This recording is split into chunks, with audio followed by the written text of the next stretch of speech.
Transportation can be the barrier between the life that you have and the life that you want, and Higher Power Garage is working to solve that. I'm Ty Parks and I have the story of how they're helping 9 people coming up. Plus, a new tax is on the ballot in Chanute, Kansas next week, why city leaders say it's essential for growth.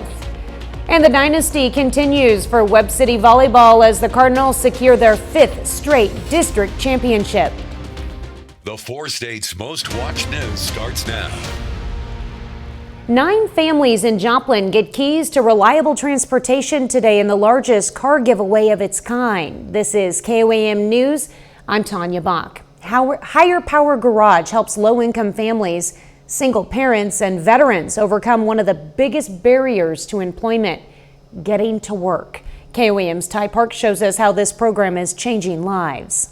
Transportation is a barrier that many people have trouble getting across. Think about it. If you live in Carl Junction or Webb City and you need a good job, the good paying jobs are in the industrial parks or the commerce centers of the town. Very few low-income housing is in those areas. So to get to those jobs is a challenge. Higher Power Garage has a work program where people can apply to overcome that critical barrier. There are income requirements and classes the person is required to attend. Once a car becomes available, they can buy it for $500. What we're doing is trying to build a sustainable system for these families to where they no longer have transportation as a barrier, so that they can get the good jobs that have the good benefits that provide for their families the way they need to be provided for. Amber Cross is one of the families receiving a car today. She tells KOM what life was like without a car. It's been a process. So for the last 9 years, it's been off and on, where I've only had a car, I think, twice through the process. And then just working with building bridges and having my support team is what led me to get to Higher Power Garage to get a car. Yes, and even just going on outings is going to be a big deal.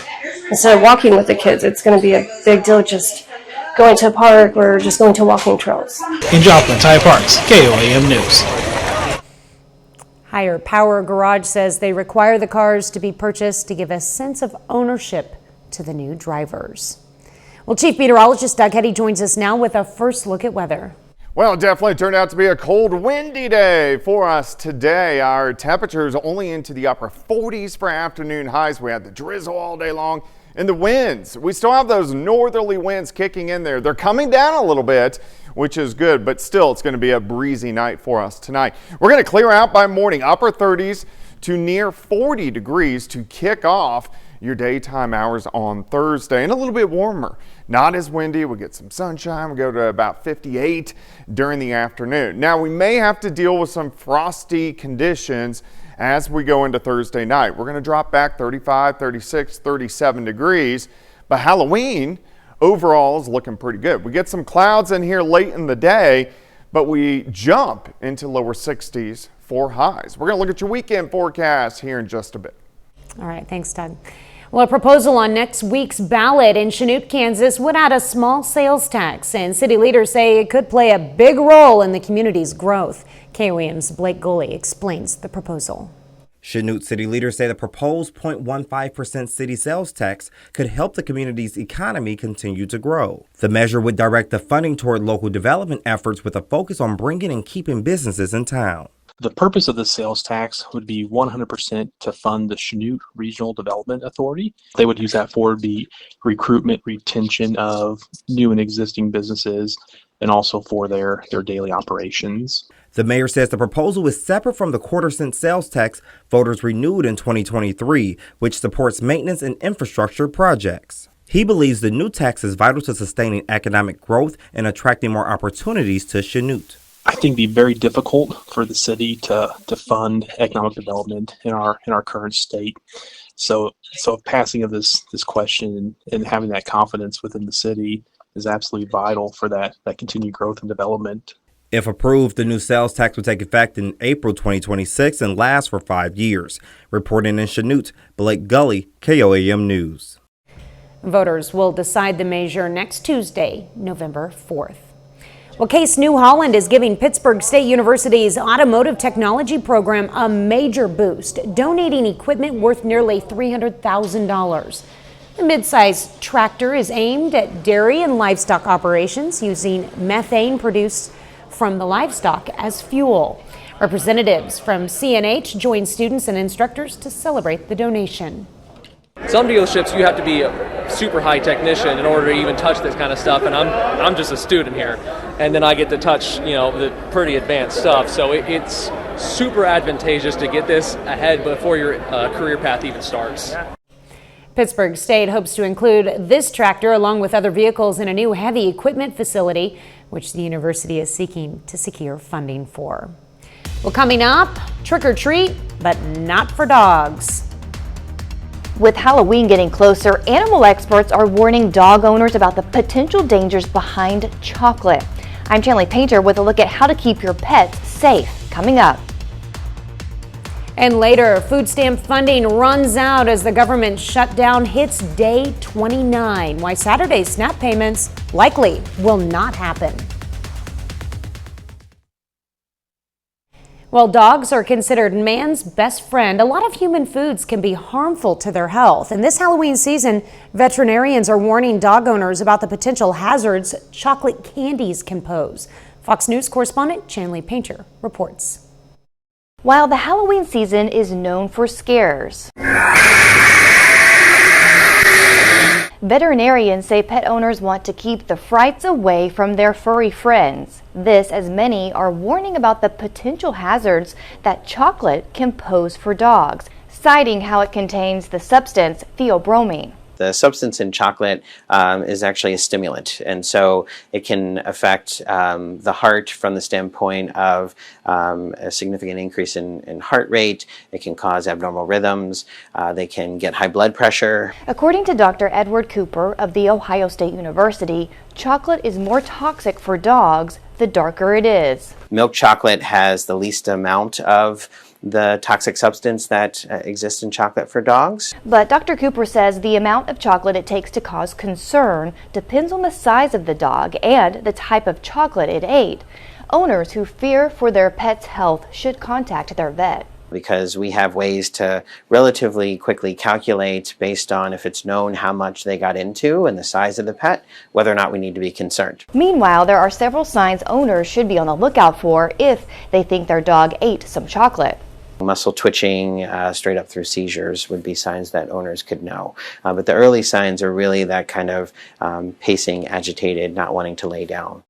Experts recommend storing candy on high counters and keeping dogs out of rooms when kids start counting their sweets in case any fall on the floor. I'm Chanley Painter, Fox News.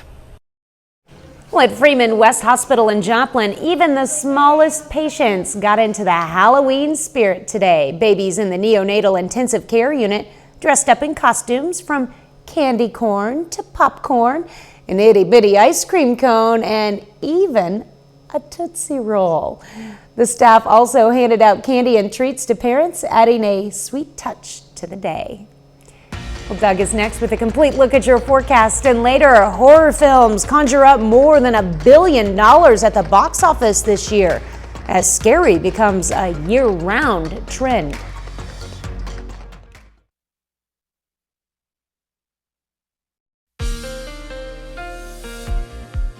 Well, it definitely turned out to be a cold, windy, drizzly day for us today. The clouds are starting to slowly break up, and this storm system is heading away from us. So that means sunshine's going to return by the time we head into the daytime hours on Thursday. All right, look at the winds. Northerly winds kicking in. Not near as strong as what we had earlier today, but still it's breezy out there. It's going to be breezy for us tonight. But look at our wind gusts. They're dropping by morning, decently light as we go through the daytime hours on Thursday, and the sun is going to return, which is going to be nice. All right, let me walk you through time. Pretty much clear skies. We drop back upper 30s tonight. We should stay just above that frost level. As we go through the day, we should warm into lower 50s by noon, and then once we get into the afternoon, I think most of us about 57, 58 degrees, which is pretty good. As we go into tomorrow night, this is where we could get our first frost. A lot of area, I mean, we're going to still be right teetering on the line, but some patchy frost down into the mid 30s, and then heading into Friday afternoon. It looks pretty good, partly sunny skies. This is Halloween, of course. We jump into lower 60s. So let me take you into trick-or-treating time. So we'll say 6, 7, 8 p.m. temperatures dropping back into the mid 50s. Now, after that point in time, we may get a few showers that kind of drop through Friday night and into Saturday morning. So we'll have to keep our eyes on that. All right, day planner, 38 start, 52 by noon, high temp, 58 as we go into the afternoon. And also on Halloween, we have 4-state Friday night high school football. We are going to have the clouds increasing, but I think temperatures pretty good. 57 at kickoff, 52 once we get to the fourth quarter of games. All right, so the reason it's colder is because we have flow out of Canada wrapping into this storm system that has given us the rain over the past couple days. But this will start to shift off toward the east, but another one replaces it. So another little reinforcing shot of cooler air rolls in again as we head into the weekend. But after that, we get into a nice stretch of weather. Look at this, a little bit of ridging. And what that means for you is dry, sunshine, and warmer temperatures. And this is going to last all next week until late next week, and next weekend we get a storm system dropping in, and that will give us a return for some chances for rain across the region. What about your weekend? I am going to put in a slight chance for a few showers. This is going to be late Saturday. Well, we are going to have that chance Friday night into Saturday morning, and then again late Saturday. Temperatures mainly into the upper 50s to near 60. Sunday, we're on that back edge, but we should be dry, sitting into the 50s for highs, and then we start to warm up. So here we go, lower 60s on Monday. By Tuesday, we go into the mid 60s. So we're going to start to head in the right direction. 58 tomorrow, let's go 62 Friday, 60 on Saturday, and then a little bit cooler, 55 on Sunday, and then 70s next week. 60 degrees. Well, little ghouls and goblins get creative at the Spiva Center for the Arts today. Children's ages 2 to 5 dressed up in costumes and made spooky masks and luminaries with their parents. The hands-on Halloween event encourages exploration and creativity through art, movement, and music. The festive celebration gave families a chance to get into the Halloween spirit while creating memorable keepsakes together. Well, coming up next, finding the perfect look. Halloween's approaching fast, but it's not too late to get a costume. I'm Kenny Foreman, and I'll show you where you can go coming up.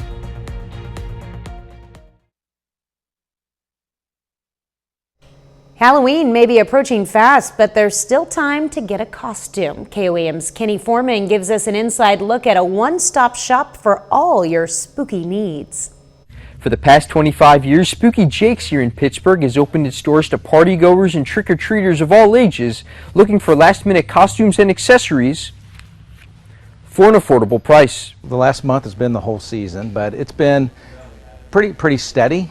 It's like most seasonal businesses, the closer you get to Halloween, people understand they have to go get their costume, or they need to go find the accessories for their costume. Having a place where Halloween items are easily accessible for an entire month is important, especially when you consider that there's no such thing as too old for Halloween. The university's having lots of different Halloween type functions. We see a lot of students come through, or if the schools are having different Halloween parties, we see those customers come through.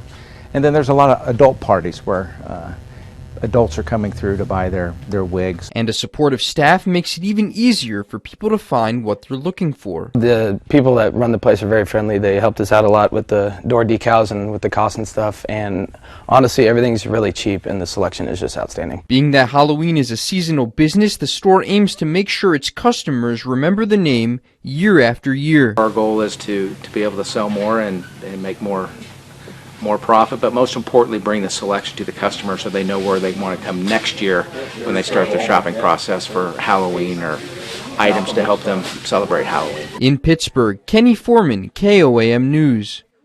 Spooky Jake's will remain open through Halloween. It's operated by Jake's Fireworks. The business sells seasonal items during Memorial Day, the 4th of July, and Christmas. Well, a one-of-a-kind Halloween attraction is offering scares and thrills to residents in Southern California while they stay buckled in. This tunnel of terror in Anaheim is actually a car wash that transforms into a haunted house for the season. Actors dress as clowns, zombies, and monsters leaping from the shadows to frighten drivers who dare to enter. Organizers say it's fun for the entire family. If you're a little more spooked, or maybe you don't know if your children, if you could bring your children and maybe this could be their first haunt experience and see how they do, because they don't have to be open. The windows can be closed and the doors can be shut, and they can feel safe inside. We've been to a lot of spooky stuff this season, and I think this is by far the scariest. Well, drivers can leave their doors unlocked and windows down for an extra scare. The event runs until Halloween Day. Well, pumpkins are a favorite and familiar Halloween decoration, but their scraps can end up being bad for the environment. According to the Department of Energy, more than 1 billion pounds of pumpkin waste ends up at landfills each year, releasing methane, a powerful greenhouse gas, as they decompose. Environmental experts say you can help give your jack-o'-lantern a sustainable afterlife by eating, donating, or composting what's left. Composting anything organic is better than throwing it out, because you're not creating more refuse in landfills, you're not creating methane gas, and it's better for your compost pile to have more organic material in it. Before composting, experts say remove any candles, plastic, glitter, or other decorations from your pumpkin for faster decomposition. Well, coming up next, Crowder College students help spread Halloween joy at the Children's Haven in Joplin today.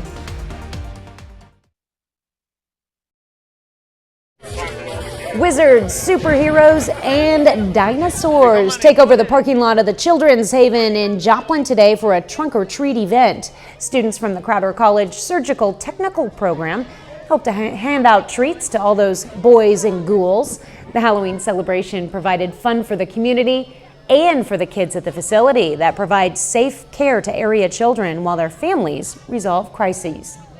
We have several children here today who come each year with special needs, and this is just a safe environment. It's not dark and scary. It's here in a safe place, and so they're having a good time together with us. Is the smiles. Honestly, it sounds cheesy. It really does, but they come up and they're so happy to see us, and it's a really sweet thing.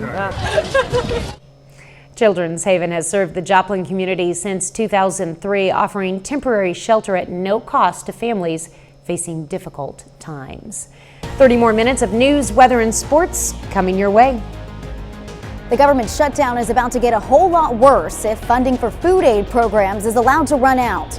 I'm Rebecca Castor on Capitol Hill with the latest on the stalemate just ahead.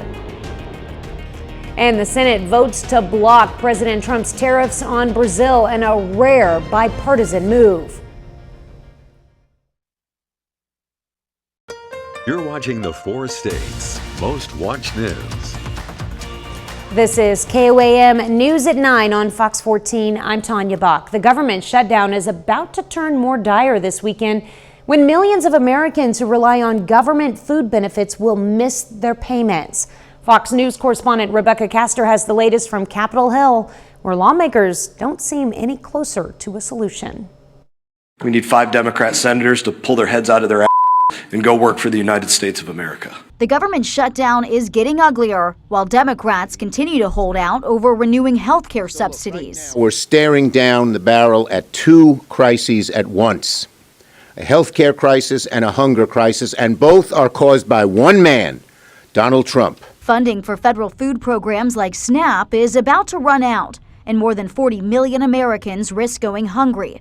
GOP lawmakers say the blame lies with Democrats who have voted against a clean spending bill 13 times. They're taking food off the table for families, for babies. It's disgusting. But Democrats claim the White House is intentionally choosing not to tap into SNAP's emergency funds. And more than 25 states are suing to force the Agriculture Department to find the money. There is $6 billion with a B, dollars that are set aside in a contingency fund for things like this. It's now magically disappeared like the East Wing. For travelers, flight disruptions have been minimal so far, but air traffic controllers missed their first paycheck Tuesday, and lawmakers warn more serious issues are on the horizon. I think Veterans Day is probably D-Day, meaning that would be the second full paycheck that they miss, and that's when you're going to break the system. Senate Majority Leader John Thune says President Trump is willing to sit down with Democrats next week to discuss health care, but only if they vote to reopen the government. On Capitol Hill, Rebecca Castor, Fox News. Now, Missouri WIC families get reassurance today their benefits will continue at least a bit longer. The state confirms Missouri WIC benefits will extend into November despite federal funding challenges. In a news release, the state says cost-saving measures Missouri implemented at the beginning of October have allowed the state to extend the benefits to WIC families longer. The Missouri WIC program provides supplemental food, healthcare referrals, nutrition education, and breastfeeding support to qualifying women, infants, and children up to age 5.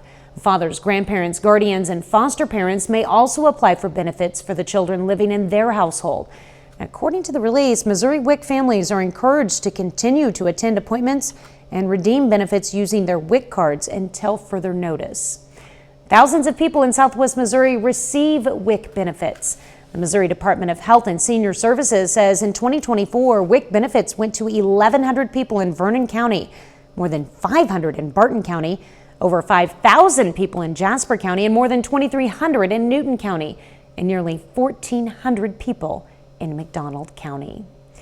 Well, this holiday season, families across the four-state area will face tough choices about putting food on the table. And our four-state pantries are working harder than ever to meet the growing needs of our neighbors. We're kicking off our Feed the Four States campaign early this year to help. All you have to do is scan this QR code and your donation will go to a food pantry near you. The Federal Reserve cuts interest rates by a 1/4 point for the second time this year, hoping to bolster the strained U.S. job market. Fed Chairman Jerome Powell today says he faces the challenge of balancing the fight against inflation with boosting employment. The cut comes as major companies like Amazon, Target, and UPS recently laid off thousands of workers. Fed officials predict a third cut in December, but Powell says that's not guaranteed. The Senate passes a rare bipartisan resolution to end President Trump's tariffs on Brazil, but the measure faces an uncertain future in the Republican-controlled House. Fox News' Mike Emanuel reports on the growing opposition to the president's trade policies. The joint resolution is passed. A rare moment of bipartisanship in the Senate as lawmakers passed a resolution to end President Trump's 50% tariffs on Brazil. That's not liberation. It's a national sales tax. That's what these tariffs are. Senate Democrats plan to call up similar votes this week applying to the president's levies on Canada and other countries. But the legislation isn't expected to go much further. The Republican-controlled House has passed new rules making it difficult for lawmakers to bring up such measures. At this juncture, this resolution is counterproductive. Counterproductive to helping American families and businesses of all sizes. Still, the issue has revealed some Republican opposition to the president's trade policy. 5 GOP senators joined every Democrat in support of blocking the tariffs on Brazil. I, for one, still believe in the principle of no taxation without representation and will vote to terminate this contrived emergency. The White House has said its economic policies provide leverage during international negotiations. On Thursday, President Trump is scheduled to meet with Chinese leader Xi Jinping, and he says he expects to discuss cutting drug-related tariffs on China. They have an industry that has to do with drugs. The fentanyl has other reasons for being, and we have to get rid of it. Next week, the Supreme Court will hear the Trump administration's appeal over tariffs that were blocked by lower courts. In Washington, Mike Emanuel, Fox News. Well, Doug is next with a complete look at your forecast and later a spooky trend. October has always had the monopoly on being the spookiest month, but one terrifying new trend now lasts all year long. I'm Connor Hansen in Brooklyn, New York. I'll explain coming up.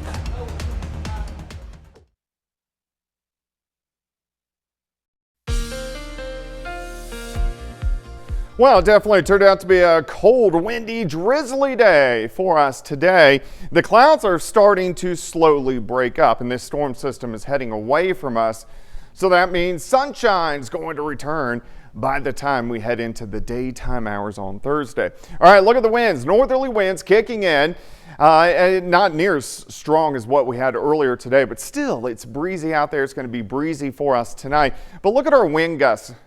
They're dropping by morning, decently light as we go through the daytime hours on Thursday, and the sun is going to return, which is going to be nice. All right, let me walk you through time. Pretty much clear skies. We drop back upper 30s tonight. We should stay just above that frost level. As we go through the day, we should warm into lower 50s by noon, and then once we get into the afternoon, I think most of us about 57, 58 degrees, which is pretty good. As we go into tomorrow night, this is where we could get our first frost. A lot of area, I mean, we're going to still be right teetering on the line, but some patchy frost down into the mid 30s, and then heading into Friday afternoon. It looks pretty good, partly sunny skies. This is Halloween, of course. We jump into lower 60s. So let me take you into trick-or-treating time. So we'll say 6, 7, 8 p.m. temperatures dropping back into the mid 50s. Now, after that point in time, we may get a few showers that kind of drop through Friday night and into Saturday morning. So we'll have to keep our eyes on that. All right, day planner, 38 start, 52 by noon, high temp, 58 as we go into the afternoon. And also on Halloween, we have 4-state Friday night high school football. We are going to have the clouds increasing, but I think temperatures pretty good. 57 at kickoff, 52 once we get to the fourth quarter of games. All right, so the reason it's colder is because we have flow out of Canada wrapping into this storm system that has given us the rain over the past couple days. But this will start to shift off toward the east, but another one replaces it. So another little reinforcing shot of cooler air rolls in again as we head into the weekend. But after that, we get into a nice stretch of weather. Look at this, a little bit of ridging. And what that means for you is dry, sunshine, and warmer temperatures. And this is going to last all next week until late next week, and next weekend we get a storm system dropping in, and that will give us a return for some chances for rain across the region. What about your weekend? I am going to put in a slight chance for a few showers. This is going to be late Saturday. Well, we are going to have that chance Friday night into Saturday morning, and then again late Saturday. Temperatures mainly into the upper 50s to near 60. Sunday, we're on that back edge, but we should be dry, sitting into the 50s for highs, and then we start to warm up. So here we go, lower 60s on Monday. By Tuesday, we go into the mid 60s. So we're going to start to head in the right direction. 58 tomorrow, let's go 62 Friday, 60 on Saturday, and then a little bit cooler, 55 on Sunday, and then 70s next week. All right, well, still ahead, the Pitt State Gorillas prepare for the rivalry game against Missouri Southern this weekend. But it's also senior day, and when we return, we hear from one senior in particular as he gears up for the big game. Plus, Webb City Volleyball secured their 5th straight district championship, punching their ticket to state. Sports Director Ryan Blank has those stories and more up next in sports.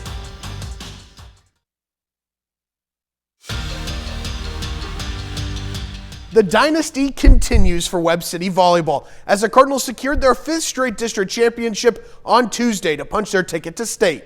And Tuesday's title-winning performance capped off a dominant tournament showing by the Cardinals. In their 3 matches, Webb City did not lose a set, sweeping Springfield Catholic, Hillcrest, and Carl Junction. For this year's senior core, Avery Gardner, Marley Harper, and Savannah Crane, they're set to finish their high school careers as 4-time district champions. I'm just super proud. I'm super blessed. I don't know that I can take any credit for it besides I try to put the puzzle pieces together the way they need to fit. But, you know, I love working with them, and I've never as a coach had 5 in a row. So it's pretty special. I think it's special for the program. I could not be more proud of my kids. Being able to do this with my favorite people, my teammates, and for the 5th time in a row, it's almost unbelievable. But we knew we could do it, and we just trusted each other the whole time. But yeah, my emotions are definitely all over the place, but it's a good feeling. It's unlike anything else. winning a district title every single year that I've been here. There's no grade that's like ours. There isn't. And I'm just grateful. I'm grateful that we were chosen to be the ones to be in this position and that our teammates love us so much and do it with us and improve with us every single day. So it's just surreal. The journey to this year's crown has been filled with adversity for Webb City. Prior to the season, the Cardinals lost middle and outside hitter Jaylee Rutledge as the Kansas volleyball commit moved to Oklahoma. But that didn't stop this Webb City squad as players across the court stepped up, taking on larger roles throughout the season. We have some very skilled players. It wasn't like we weren't going to be able to win without her. She made it easy a little bit, but we had the talent around her to make us all way better. And so they continued to fight all year long to make sure everybody understood that it was not one player that was Webb City volleyball. It's always been the full team that puts it together to get all that done. Really just trusting each other. We leaned on each other so much in a time that we needed to. And it was amazing seeing my teammates improve and seeing how much closer we got together. But we realized like this could be anybody's last day. So we didn't take any day for granted and we just kept working as hard as we could. So yeah, we miss her, but we know that she's still cheering us on. The Cardinals take on a familiar opponent in Saturday's state quarterfinal matchup. Battling Marshfield, Webb City defeated the Blue Jays in the district title game last season. It is rivalry week for the 9th-ranked Pitt State Gorillas as they take on Missouri Southern this weekend. But Saturday is also Senior Day, with players all over the field being celebrated, including safety Jordan Rogers. Rogers' journey to Pitt State included head coach Tom Anthony, who was the team's defensive coordinator at the time. Following his redshirt freshman season, Anthony left the program for a non-coaching opportunity, before returning as head coach last year. Speaking with the Gorillas' two-time all-conference standout, Rogers emphasized the strong bond he shares with Coach Anthony. Me and Coach A always had a tight bond growing up. Since I came in as a freshman, I did always just want to achieve stuff under him. And then so once he did leave me, it kind of hurt my soul, but I knew I had to do more for him and for this school, Pittsburgh State. So I knew for me, staying is doing better for him and also for me. I just knew he always going to come back. So my excitement when he came was like throughout the roof because the relationship between me and him is so close ever since I got here. So I just knew when he did come back, I just had to prevail and make it better for us. I recruited him out of high school 5 years ago. He's one of my favorite guys I've ever been able to coach. He's exceeded my expectations in his time here, not just as a football player, but to see his growth as a person, from 2-3 years ago to now has been, absolutely incredible just to see how far he's come as a person. I'm probably more proud of that than I am of just seeing where he's at as a football player. Rogers and the Gorillas eye an 11th straight win over the Lions on Saturday. Kickoff at 2 p.m. from the Jungle at Carney Smith Stadium. That's it for sports. We're back with more after the break. October is the spookiest month, but one scary trend is gaining traction year-round. Fox News correspondent Connor Hansen explains. This is the time of year when people grab a spooky book, attend chilling events, or screen a scary movie. Right now, fans of chills and thrills are flocking to the movies, but it's not just seasonal interest anymore. So far this year, horror films conjured up 17% of all North American ticket sales, surpassing $1 billion at the box office. And no longer is the horror genre just contained to the Halloween season. This brick and mortar bookstore is banking on the craze continuing year-round. Horror connects us with some of our very base emotions. Fear is something as all humans understand, and so that doesn't go away just because it's no longer October. This possessed Lauren Comer to co-found the Twisted Spine in Brooklyn, New York City's first bookstore to exclusively sell only horror and dark literature. One of the things that people who aren't in the genre might not realize is all the different subgenres of horror. So it's not just blood and guts. You can find something for everyone. Her Wicked Roots author, Tanya Pell, says it's that wide reach and inclusive nature of the genre that draws readers for a reason, not just the season. Horror is incredibly welcoming. We are seeing more diversity in horror than other genres where it is far more difficult to find the representation. Publishing industry sources tell us horror book sales are increasing year over year, and the growing interest is not just on the page or the screen. Summerween was more popular than ever this year, with retailers, restaurants, and consumers getting in the spirit of the spooky season in the heat of summer. You're seeing people doing things just because it brings them joy, and other people see that, oh, well, you know what? That also brings me joy. There's other people out there that enjoy it like I do. Fright fans say they're not surprised the trend is spanning the calendar because it mirrors our real-life experiences and our desire to face the things that scare us head on. Horror speaks kind of like to the human soul almost, and what we're afraid of, and even what our society fears at a certain point in time. Connor Hansen, Fox News. Up next, Steve Martin Short, and Selena Gomez take their crime-solving act to London. Plus, Armie Hammer returns to the big screen, and Josh Hartnett goes behind the camera. Hollywood Nation is next.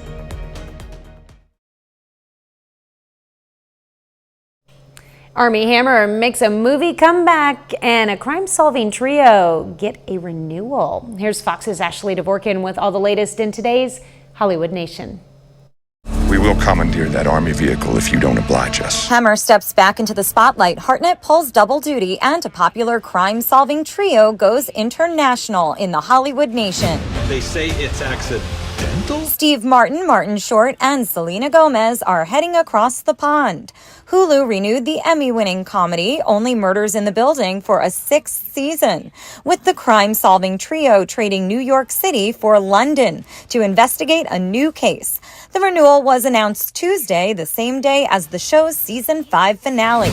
Josh Hartnett will be working behind and in front of the camera for his next project. According to Deadline, he'll produce and star in All Day and All Night, an action thriller about a former bank robber pulled back into a life of crime to help pay his daughter's college tuition, only for a botched heist to spiral into live reality TV chaos.